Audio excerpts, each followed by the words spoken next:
পিতৃ-মাতৃৰ জ্যেষ্ঠ পুত্ৰ অৰ্থাৎ কণৰ বিয়া। কণ বিশেষ, আমাৰ পৰিয়ালৰ বাবেও বিশেষ, সেইবাবে তাৰ বিয়াখন চাবলৈকে গ'লোঁ আৰু আপোনালোকক অকণমান ভিডিঅ'টোৰ জৰিয়তে দেখুৱাবলৈ চেষ্টা কৰিছোঁ। আচলতে নতুন অভিজ্ঞতা, কাৰণ আমি হিন্দু ধৰ্মৰ মতে আমি যি বিবাহ পাশত আবদ্ধ হৈছিলোঁ বা যি বিবাহ চাবলৈ যাওঁ, কিন্তু তাতকৈ অলপ ব্যতিক্ৰম বিয়াখন।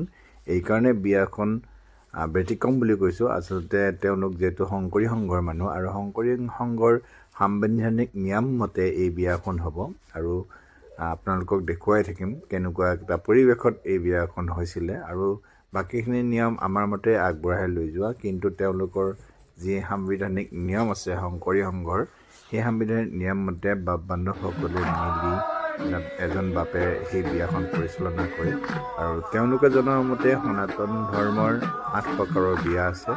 মই আচলতে এটা মালাবৰণ বিয়াও পাইছোঁ, কিন্তু এওঁলোকৰ বিয়াখন আচলতে শ্ৰীমন্ত শংকৰদেৱ সংঘৰ সাংবিধানিক নিয়ম মতে আৰু নাম প্ৰসংগ কৰে।